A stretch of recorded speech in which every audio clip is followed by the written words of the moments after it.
Sure. Hello, everyone. Really pleased to meet you all virtually. My name is Ellen Buckley, and I am a real estate developer. And I'm the founder and CEO of a firm, Prospera Real Estate Collective. We do work nationally. We are based in Miami, Florida, and we focus on delivering meaningful value for people, place, and partners. And it's that trifecta of components that's really important to us. And so that we're delivering value to the users and of each place that we build. We are delivering value to our partners, our stakeholders, and whether it be our financial institutions, lenders, our equity partners, or also the governmental entities that we work with, and then really importantly, place. That each project we work on and deliver is contextual and is additive to its environment and larger community.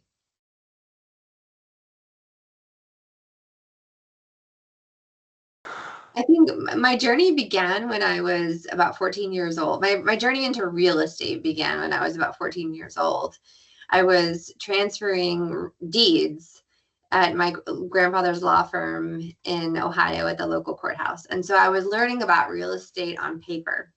And it was kind of this abstract thing that I started to understand when I went to the tax map office and we were recording all these documents on a larger map that which at that time was recorded on Mylar, and then the final deeds were recorded in leather bound volumes. I am a little older than you all students.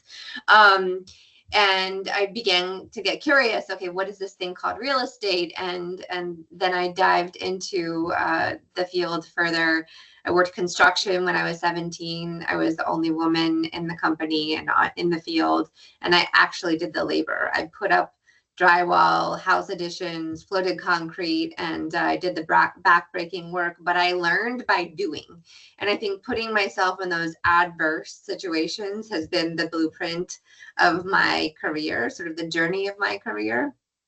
And I went on to study architecture at the University of Miami. I remember having a distinct conversation with my father who asked me, hey, what is your favorite subject in school? Probably one of those conversations that you all might be familiar with. And I said, I really don't have one, Dad. I really enjoy all of them. And it led to a conversation about architecture and the diversity of the discipline, the diversity of the study. And it's one of the things I love most about my architectural education at the University of Miami, but also about the real estate development world and the multifaceted nature of the work.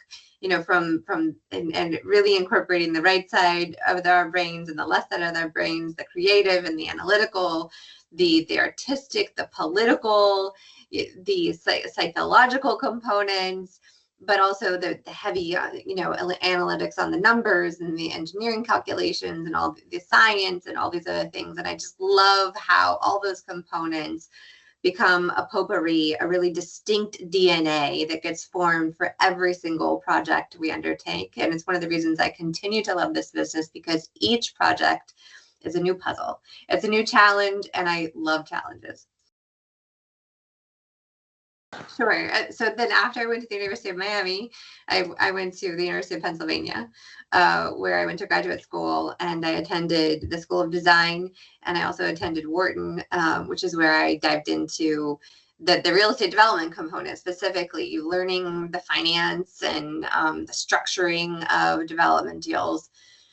So let me try to explain what real estate development is. So real estate development is really the acquisition, the design, the permitting, and the execution of a project that realizes a financial value. I think that's probably super simplistic, but it could be as small as one building, it could be one park, and it could be an entire master planned community. It could be one story, or it could be a 200-story high rise. And so as you can see, there's a diversity of the asset classes and the product types that we undertake and we build, but it's really the full enchilada, from the identifying of a site, a piece of land, And, from figuring out the financing, conceptualizing a design, of course, working with architects and engineers and professionals along the way, through the finance, the permitting, the financing, the completion, and then the realization of the value at the end of the project, which can happen in many different ways, either through a sale or a refinancing. It could be rental, it could be leasing, it could be, all these different ways of realizing the value upon completion.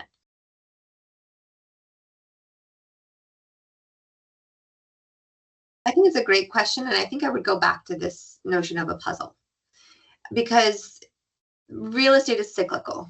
The markets they go up and they go down. There are different external forces at play. Let's go back to COVID for a second. Who anticipated COVID? No economist really, truly. In the big picture of the macroeconomic trends, predicted COVID in the way that it hit us, and that affected our real estate market.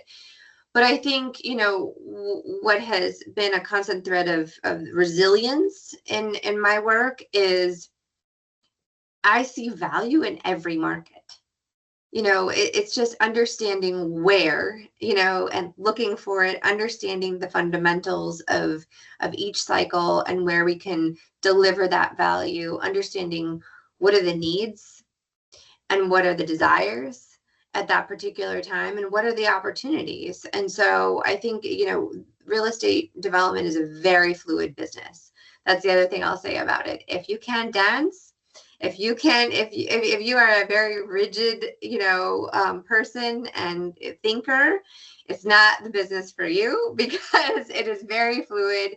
And, there's always moments in which we need to pivot, change course, reassess our business plan, reevaluate what we're doing. And if one is paralyzed by those moments of change, then it's really not a good business for you to undertake. But if you like the challenge, and if you're not afraid of the challenge, then it can create great opportunities. I also am really big on making our systems as efficient as possible, right? The things that we can do efficiently, let's do those, because we know we're going to have these changes of circumstances. We know that we're going to have, changes in our governmental entities. The commissioner has a fixed term, and then they're going to be out, and there's going to be a new commissioner. We don't know what that commissioner is going to think in our district, and whether they're going to support our project. So we know there's always going to be change. And so I like to sort of streamline and make processes as efficient as possible, so that we can really make time and space to deal with those changed circumstances.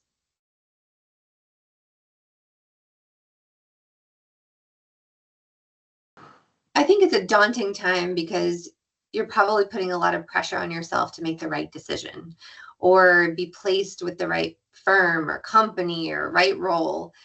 And I think you should just relax a little bit, because you will find your way, and the process is what matters. And it's what you learn from each role that you're in, and each company and each project that you are involved in. So I think really importantly, just embrace the opportunities, because each one of them is going to inform your next step, and the whole journey of your professional career. So practice is really important. Getting into practice, getting into the field, understanding how all these concepts you're learning about apply to the built environment and to the real world structure of how things get done. You're just not learning everything in school. It's impossible to do, but you're learning enough concepts and structures and ideas to then say, oh yeah, I remember that concept. Now I can apply it to this project, or I'm better equipped to ask a question. So all the other thing is, really, really importantly, coming out of school, you're not expected to know everything. So just also, you're not expected to know everything. You're not going into a new role, into a new job with your employer or your supervisor thinking that you know everything. But what you do need to do is you need to be curious, and you need to ask questions, and do not pretend like you know something when you don't, because that's really scary for employers like me, and people like me, is when folks who are really, coming out of school, pretend that they know something, and then we lose all kinds of time and effort and energy. Don't fake it. Don't fake it. I'd rather have 20 questions about it than not.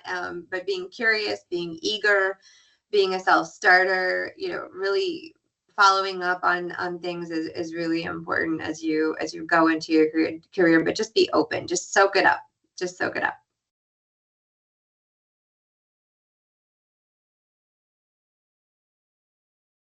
The one thing I love about, real estate is we just have a great opportunity to make an impact on people's lives. Um, all of us live in a home, in an apartment, in some place. We all go to restaurants and diners. We all go to parks and recreation. So, the built environment is inextricably linked to ourselves and who we are. And so, through Prospera, I'm really seeking to make a greater impact and deliver, sort of a whole nother level of meaningful value to people who inhabit place. And through the independence that Prospera has brought to my work, I've been able to dive into and apply other disciplines like neuroscience to the real estate realm. And that is extremely exciting for me because it's not something that is being done or has been done historically. And so what I'm excited about is really unlocking new value that we can get from real estate, new value that we can get from these places that we inhabit that really improve our well-being, mentally, physically, holistically as communities. And so that's what I'm excited about.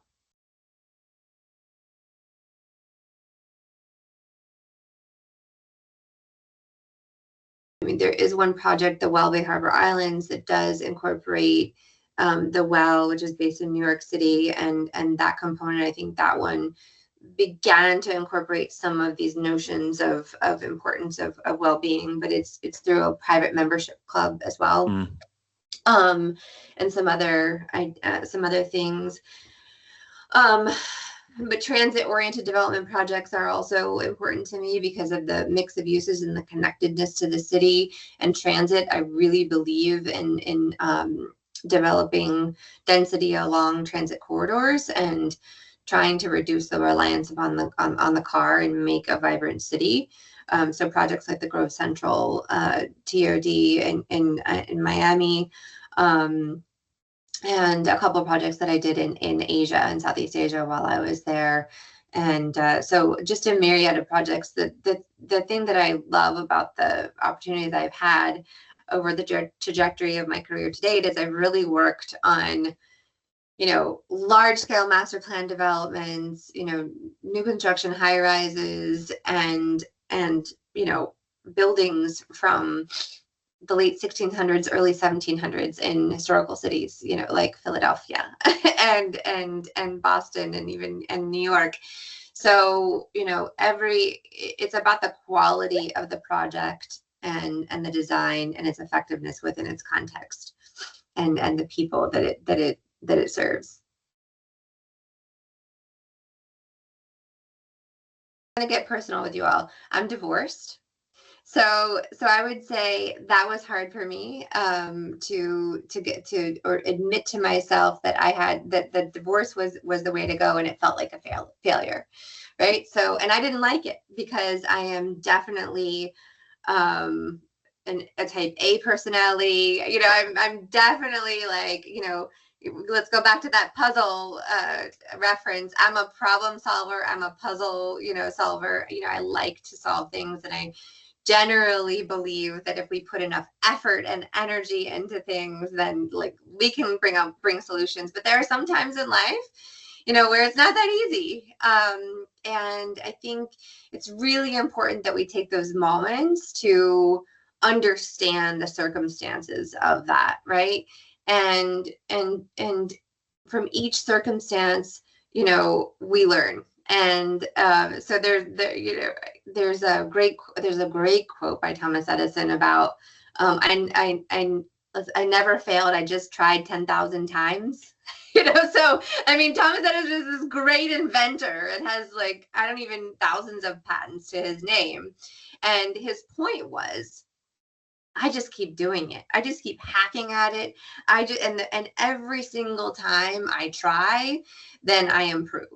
So I think whether we call it failure or we call it a setback or whatever we label it, I think is really not the point anymore. And I think it's dangerous, right, to label these things, because our life is not always linear, right? It is a full journey. And I think, really taking a moment to say, okay, this sucks right now, but I need to take a moment to learn from this. What is working? What's not working? And then it's really incumbent upon ourselves to make adjustments. Why did I start Prospera in my own company? Because I realized that, in my role at my prior company, Terra, I had met a ceiling of opportunity. And in order to advance my career professionally and my professional goals, to really be able to do the work I'm doing today, that I had to take this leap of faith and risk in order to do it.